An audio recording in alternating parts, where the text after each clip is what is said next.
hello everyone. So if you have been here during the previous talks, then you probably know that most of them focused on global politics and history and the place that Ukraine occupies in the world and in relation to other countries.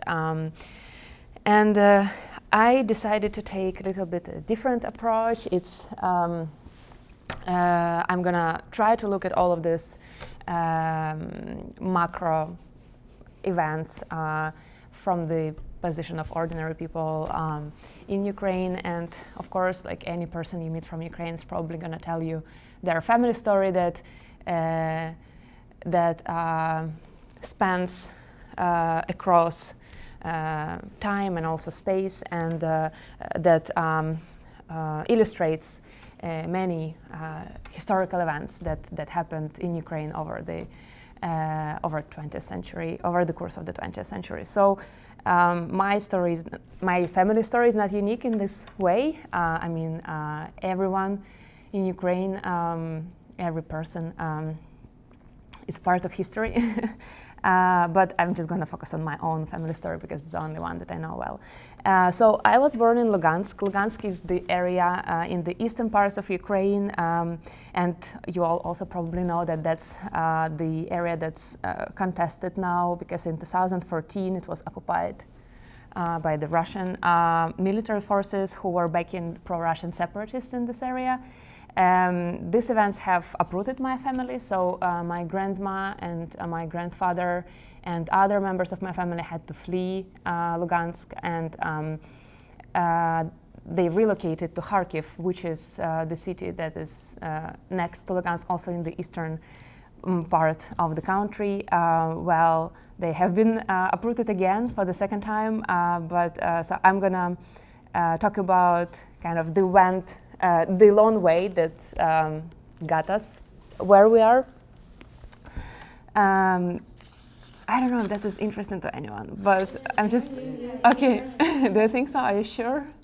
Well, I prefer. Okay.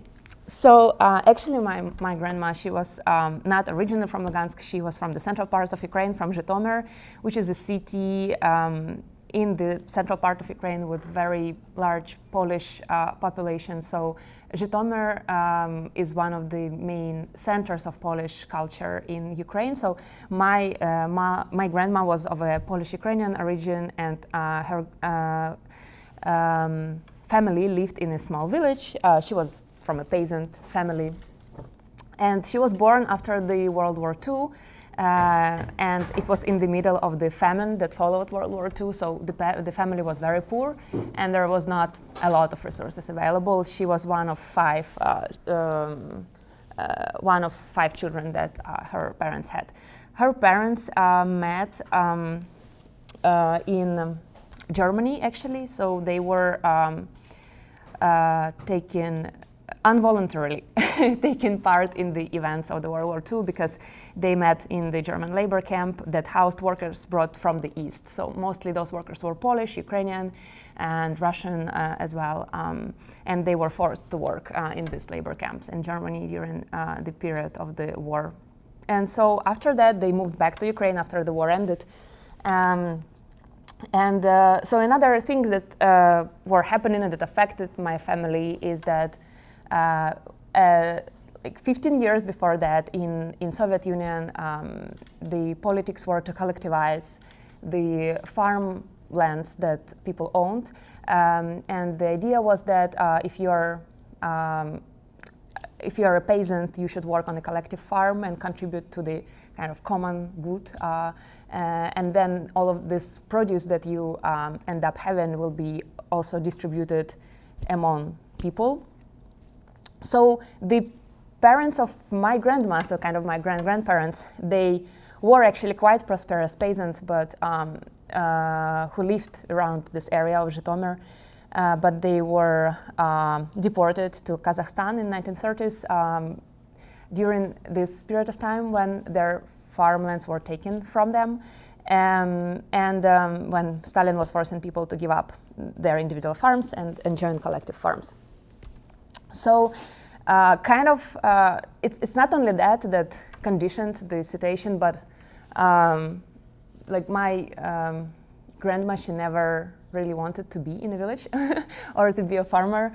And in addition, of course, her family was super poor, so she didn't see it as some possibility that she would, she didn't think that her life should be spent there. So she really wanted to be educated, so she wanted to study, and so she went to a different city, which is called was called Dnipropetrovsk at the time, but now it's Dnipro. It's on the river Dnieper, which goes across Ukraine and kind of cuts Ukraine into two parts. So it's more on the east than Zhytomyr, and it's a very big industrial center. The city itself was founded during the time that these territories were part of the Russian Empire, and the city itself served as a kind of center for the development of nuclear arms and space industries in the Soviet Union later on. So it also was kind of much larger than Zhytomyr. So basically, she studied there. She met my grandfather there, who was from Kherson, another city in Ukraine. So you can see how many cities are involved already. Dnipropetrovsk at the time, is a Russian-speaking city, and a lot of big cities in Ukraine, in contrast to, for example, smaller cities like Zhytomyr, are Russian-speaking or were Russian-speaking also at the time because of the politics during Russian Empire and also Soviet times, when the central government in Moscow would bring people, workers from other regions of Russia to big cities, industrial cities in Ukraine to work in the factories and mines. So a lot of the population there was like very mixed with the local Ukrainian people, often from the villages, and Russian workers brought from elsewhere to work at the plants and mines. So after finishing university, they ended up in Lugansk, another industrial city in the east, even more to the east than Dnipropetrovsk. And my grandfather, he worked at a mine, at a coal mine there as an engineer, and my grandma, she was an accountant. So the stories that I recall from my grandma, well, she's alive, so I still hear all of the stories, is that she often felt really bad about herself, like speaking Ukrainian or being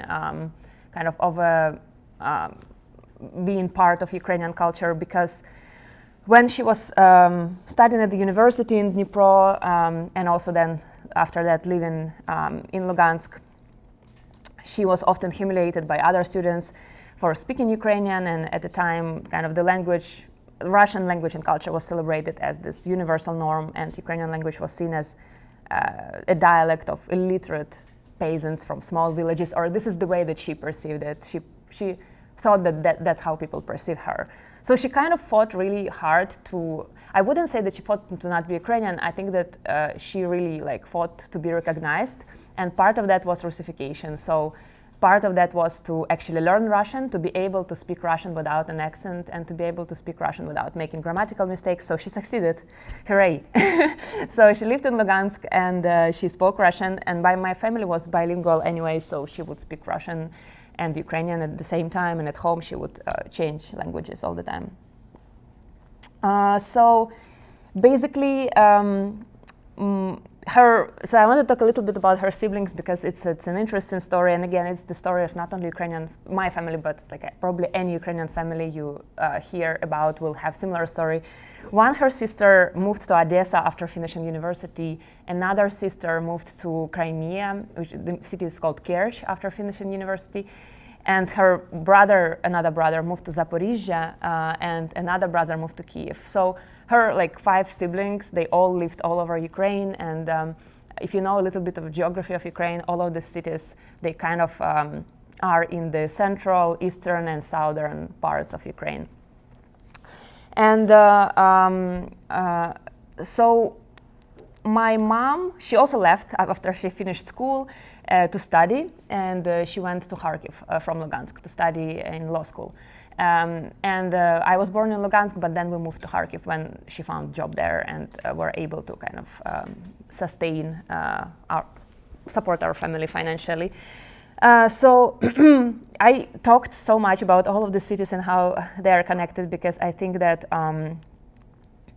that illustrates that kind of this immense connections that exist between Ukrainian cities today. And also during Soviet times, young people graduating from the university were often directed to take up specific jobs in different cities all over the country, which made families span across space. And of course, it's not only in Ukraine. Some families span across different republics within the Soviet Union. Of course, all of us have family in Russia, in Kazakhstan, in Georgia, and in other places. Another aspect that I wanted to emphasize is that there was like this big distinction between the urban and rural areas. And the urban areas, often big cities, often industrial centers, educational centers, they were often Russian-speaking, and the Russian culture and language were imposed there.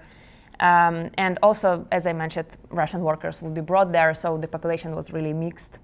While rural Ukraine was always dominated by the Ukrainian-speaking population, and also smaller kind of centers, smaller cities like Zhytomyr, which is maybe it's not a very small city. I don't know what the population of it is actually, but I think that it was still a very kind of vibrant cultural center of Ukrainian culture. But by the way, actually Kharkiv, which is an industrial city, which has had a lot of Russian population as well, was during Russian Empire a center of Ukrainian culture. There were like first university opened there, and the theater that was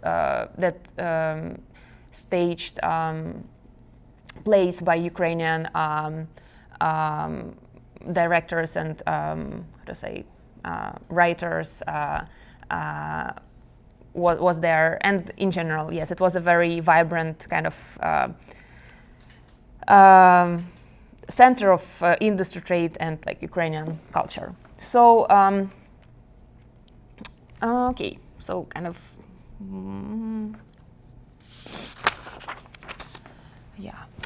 So it also kind of emphasizes how the Russian language was kind of imposed on people, and how people, even not those who were like who were cultural or political figures, but just like ordinary people, had to adapt to the new kind of situation when they wanted to be seen as a part of kind of educated elites, let's say, and education was associated with learning Russian culture, sometimes in this eastern parts of Ukraine. So, well, everything changed, which is good, after Ukraine gained its independence in 1990. And I was like, in 1991, I was born in 1990, so I was born like 1 year before that happened, but all my kind of life passed. It hasn't passed yet, but all my childhood, I spent all my childhood in Kharkiv already after the proclamation of Ukrainian independence. And for me, like for my generation of people who are not, it's not my grandma, not my mom who still lived during Soviet times. For me, this was the only country I knew and still know. So I don't identify myself with any other state formation.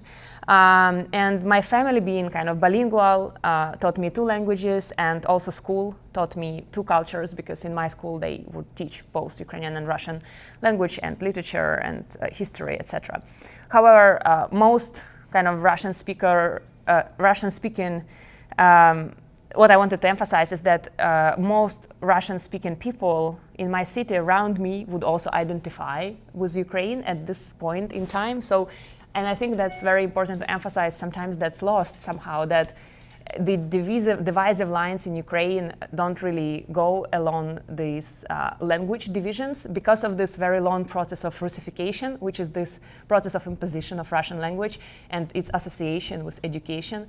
A lot of people who were Ukrainian and who associated themselves with Ukraine and identified as Ukrainian, they would learn Russian language and then their families would pass it to the future generations. And so many people who are Russian speaking in my city would still identify themselves as Ukrainian.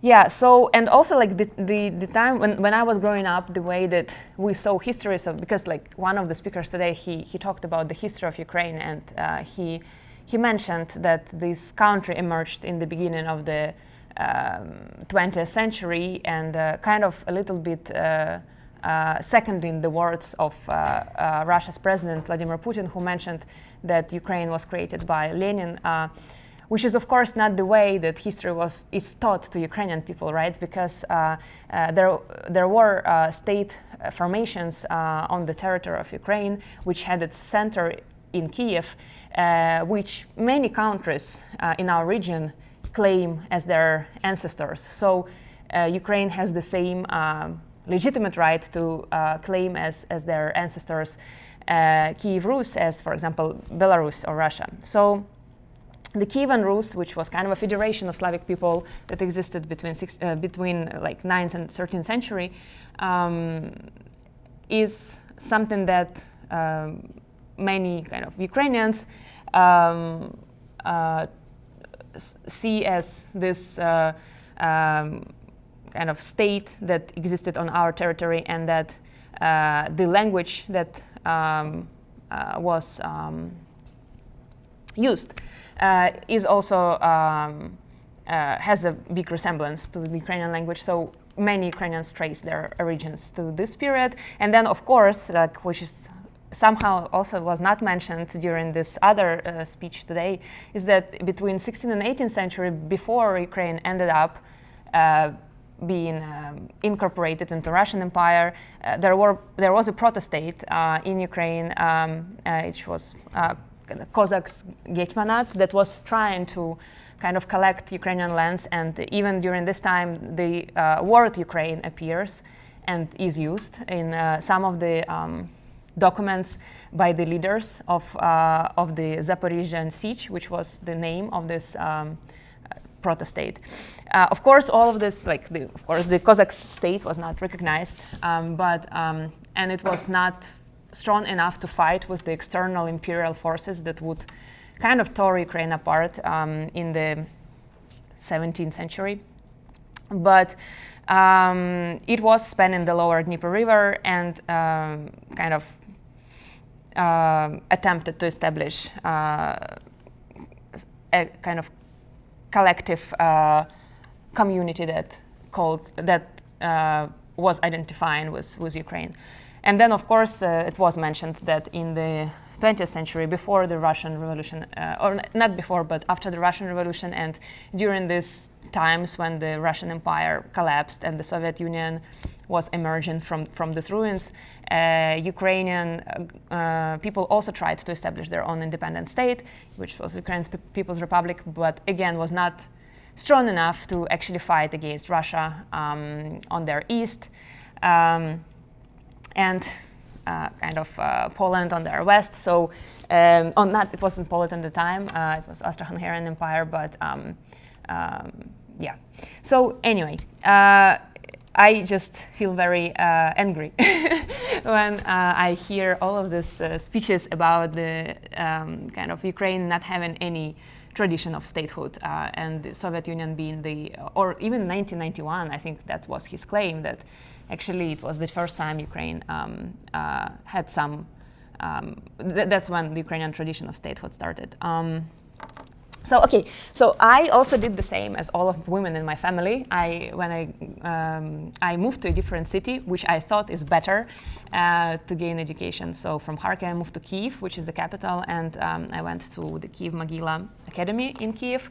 So part of the reasons why I did that was because when I was growing up, in Kharkiv in 2004, the Orange Revolution happened, and I actually went to Kiev to take part in it, and that was kind of the first time that I lived there for a long period of time. And so the context of this revolution was that There were two candidates, presidential candidates in Ukraine, and one was pro-Russian, another one was more pro-Western. And the elections that happened where the pro-Russian candidate was chosen were rigged. The results of these elections were rigged. And people kind of protested against these rigged results of elections, and they wanted another elections to be carried out. And so they succeeded, and the elections happened for the second time, and actually the pro-Western candidate won at that point. That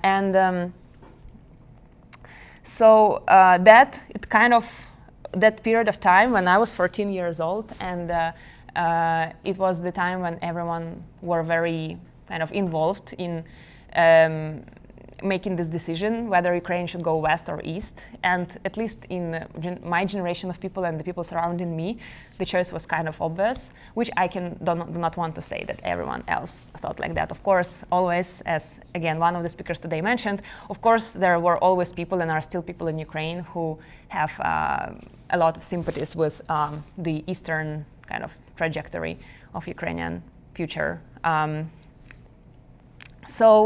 The story kind of repeated itself, I think, maybe on a larger scale in 2014 when Euromaidan happened in Ukraine, and this choice between if you choose Russia or you choose Ukraine, because often choosing Russia meant not actually choosing Ukraine, and choosing Ukraine or choosing kind of Western trajectory meant choosing Ukraine. So I see it often not as a choice between kind of Russia and Europe, but rather a choice between Russia and Ukraine. So this choice, people were faced with it for the second time, like on such large scale. So I want to also give some context about that. So this revolution, which we call revolution, and we call it revolution of dignity in Ukraine, happened because our president at the time, which was actually the same president who wasn't elected in 2004 because of this rigged elections results, he at some point was actually elected, which again shows that there was quite large portion of Ukrainians who supported a pro-Russian candidate at the time. So he decided not to sign an agreement, a free trade agreement with the European Union, and a political association with it, which was being prepared for a long period of time and which was really supported by people in Ukraine, because it would kind of solidify this movement in the direction of Europe for many Ukrainians who think of themselves as part of Europe and think of themselves as Europeans and associate their future with this type of political formation more than with the Russian course. When that happened, some students and journalists, they gathered at the square and they occupied it, and there were not many people there, but they were really brutally beaten by the police, and then on the next day other people joined them, and the protest itself turned from the one being kind of against this decision that our president made when he did not sign association with Europe. It turned into something much larger. So it was a protest not only against that, but also just in general against kind of police brutality and corruption in the Ukrainian government, and also, yes, this constant betrayal of the Western choice that people made. And of course, it ended up with violent clashes between this growing number of protesters and police, and resulted in the ousting of the president at the time, Viktor Yanukovych, the pro-Russian president. So the police brutality during this time kind of placed many protesters in harm's way and caused immense mobilization of population and organized resistance. So I was taking part in this organized resistance. I was in Kyiv in 2014. I, at that time, already finished my university and was working at the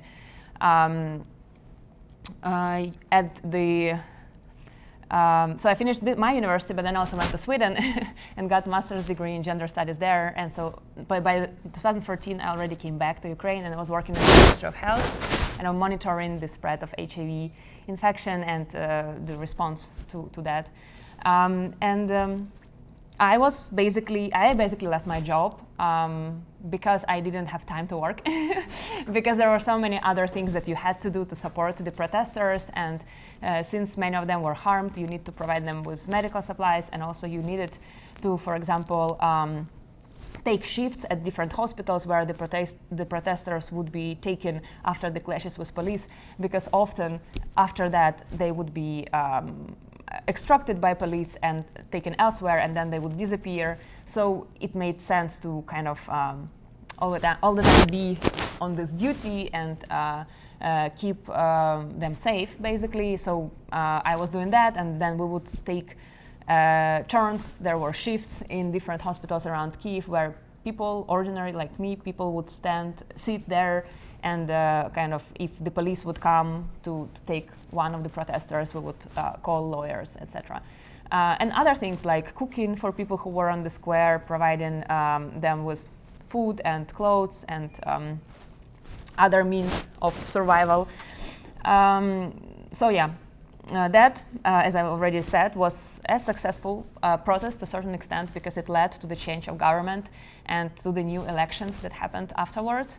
But that's also the point where Russia, which lost its direct control over Ukraine because their candidate was ousted from the country, started to claim that the elections were not legitimate and that the president who was elected after Maidan revolution, after Euromaidan, that this president is not legitimate because he was elected after the previous one had to run basically to Russia. Yeah, that kind of gives a pretext to the current situation when Russia, one more time, is claiming that the Ukrainian president is not legitimate because it's not a pro-Russian president, even despite the fact that this president was also elected during normal elections. So as after Euromaidan, elections happened, and the same way our current president Zelensky is also elected as a result of democratic elections. So neither of these cases neither of these two people came to power in a non-democratic way. Both of them were elected by people, but Putin knows better because, of course, elections in Russia are really efficient. So he knows how democracy works better. Yeah, so I'm kind of shifting from 2014 to the nowadays. So after Euromaidan, what happened is that it was crazy. I remember I was in Kyiv, and it was kind of in the middle of all of the protests, and I was, as I said, I was impressed by like self-organization of Ukrainian people. For months, we were like maintaining this like huge, high level of mobilization and gathering of all of the possible support, and then you see on the news then that there is Russian army in Crimea and that there is like something going on there. Crimea in Ukraine, of course, like now everyone claims that it's not Ukraine, like all of the. Again, one more reference to one of the speakers today. He mentioned that Crimea became part of Ukraine in was given to Ukraine as a present in the 1950s, which is kind of technically true, but at the same time it does not take into account all of the historical ties that existed between Ukraine and Crimea before that for centuries that did not exist between Crimea and Russia, for example, because Crimea is quite far and Crimea is directly connected to Ukraine through the Dnipro River, which supplies water to this region. So obviously Russia cannot claim even geographically such close connections, and then we have to go in depth with this region in general because before it started, it ended up being part of Russian Empire.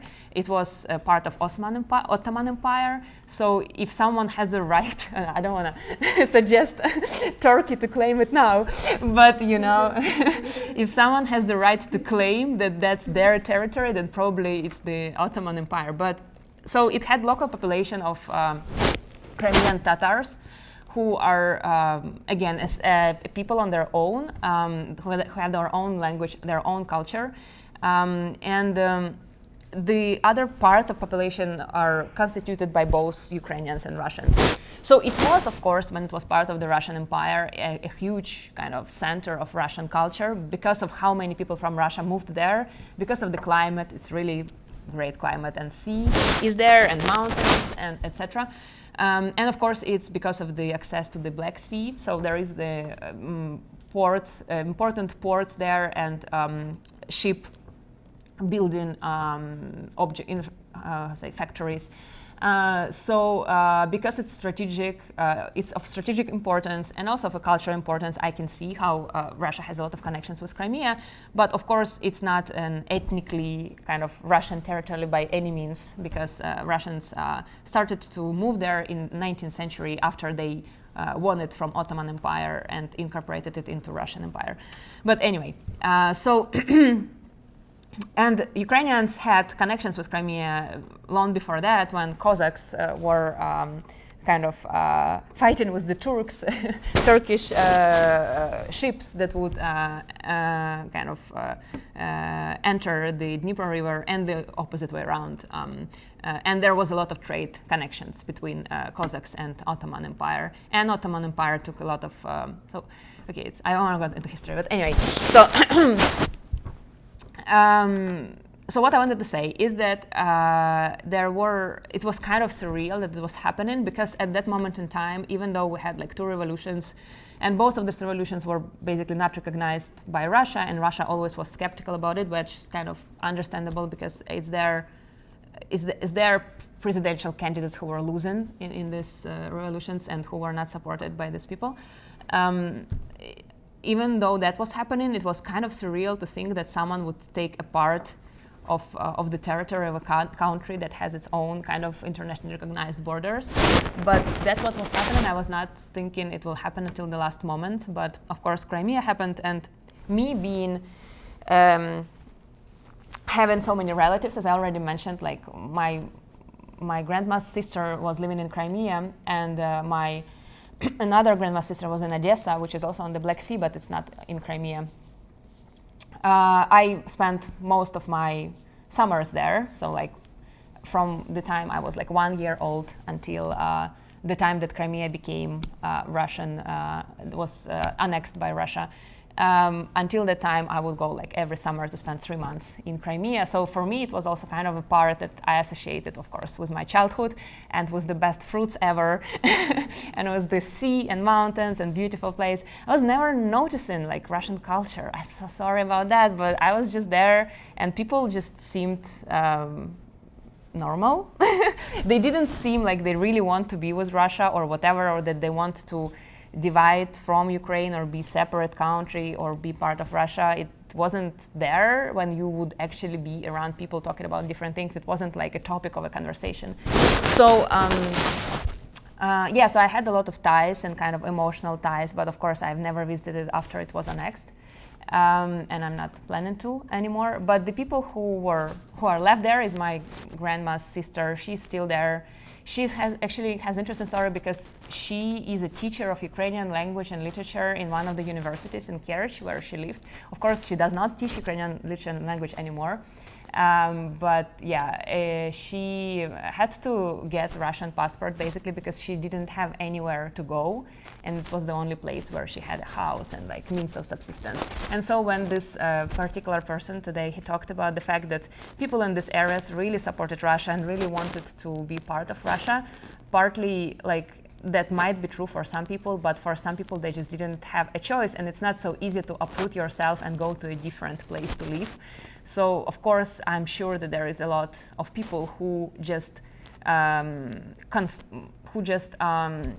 of went with the flow, because those powers that entered into play were much larger than their ability to control the situation in any way. And when you have Russian soldiers on the streets, you probably choose the safest choice. And when the safest choice is to go and vote on the referendum to join Russia, then you do that, or you stay home. Well, we don't know how many people stayed home, and no one is asking these people now, and it's impossible to ask them now, even though that's something that people might suggest, because they're under huge pressure from from the state where they are citizens now, and also from the media that pushes certain messages on them all the time that really demonize Ukraine and really show it in a very kind of demonic light.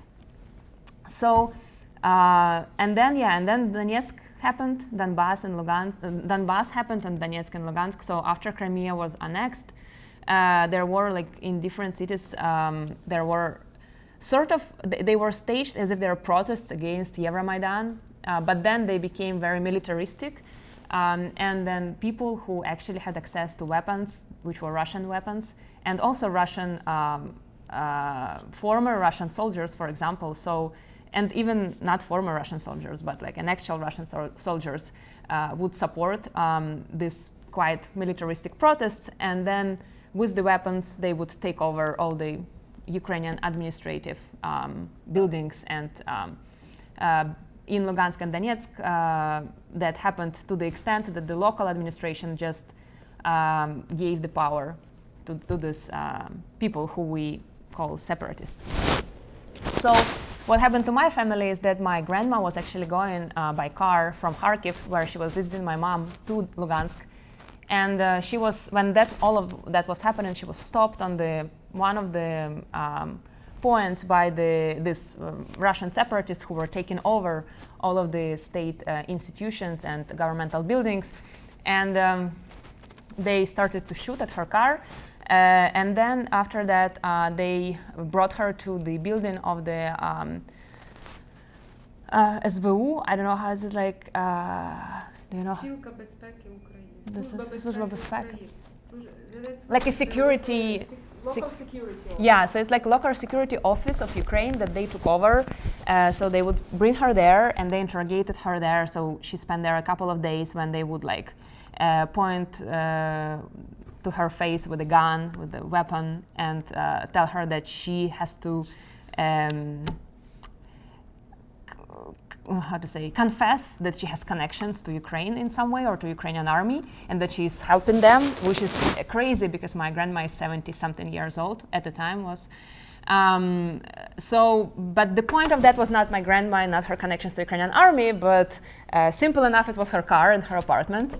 So I'm just gonna make it very simple, but what happened is that they let her go in the morning, and then they told her that she can come back for her car. And when she called them next day to ask if she can come back to her car, they told her, well, you should be happy that you're alive. What car? We don't know about any car. So yeah, they took her car, but then also they had her like passport information and where she lives, they knew that. So she was really scared that they will like come to her house as well. And what they were doing, they would come and under like this force that they were imposing on people, using weapons, etc., they would basically take people's apartments from them by signing the kind of sale agreement with people. So since they had her passport, that was easy to do, to bring someone who would confirm this sale agreement. So anyway, so she was scared, she packed all her stuff and she went to Kharkiv and never basically came back. So she left everything behind, like her apartment that she kind of was investing money into because she thought that she's gonna like spend her last years in this apartment. So she had like she was working really hard all her life, so she would put like all of this money to make this renovation. Ukrainian people are crazy about renovations. It's like really invest a lot of money to like create a nice living space. So she like did that for years, and then she just had to leave it all because she was so scared to go back. And so I have some family on my father's side left in Lugansk. My father was of course from Lugansk as well. His family is still there. And honestly, they never, ever expressed any happiness or satisfaction with the fact that their area was taken by the criminals, basically, that rule there now and that impose their will on everyone else with the support of Russia. And so, basically, but they have no choice because they, first of all, they don't have anywhere to go. They are not very rich people. At the moment, they cannot travel at all because they don't even have a passport that is functioning. They cannot get Ukrainian passport anymore as well. So they are just stuck in this area that's not really a real thing. It's not recognized by anyone, and they're also not recognized as its citizens in any way, and don't have any rights. So yeah, it's great to be part of Russia. So then what I also wanted to mention is that after that all happened, my family was able to kind of recuperate a little bit, and in Kharkiv they did buy a new house. My grandma was able to like sell all that she had in Lugansk for like super cheap price, like crazy, for $10,000 she sold her apartment. And then they bought this house in Kharkiv where she and my mom and my grandfather, they kind of also again did a renovation there. It's crazy. For 8 years they were doing this renovation, and then basically they had to leave it again, because you can see what's happening in Kharkiv, and you can see that Kharkiv is under artillery shootings every day, and that they are bombing neighborhoods in Kharkiv that have nothing to do with the army objects, and that Russians are shooting at like the central square of the city, and they shooting at the universities and the hospitals, and are shooting at the just ordinary neighborhoods. So in this particular situation, it was kind of a sane choice to leave, especially taking into account that it happened for the second time in their life. So they went and traveled through all of the Ukraine, and now they are basically refugees in Romania, looking for kind of opportunities to either stay in Europe or at some point go back to Ukraine. But the thing is that it's very unlikely that this whole situation is going to be resolved soon, even if the war itself ends. So I think that having done that a couple of times, being uprooted first in Lugansk and then being uprooted again in Kharkiv, there is not a lot of desire to go back again and to live in this area that is constantly being under attack. So what I also wanted to say, I have a very small amount of time left, but I'm just going to say that I get the argument about giving people what they want. I mean, whatever, if they want to be separate or if they want to be part of Russia or whatever.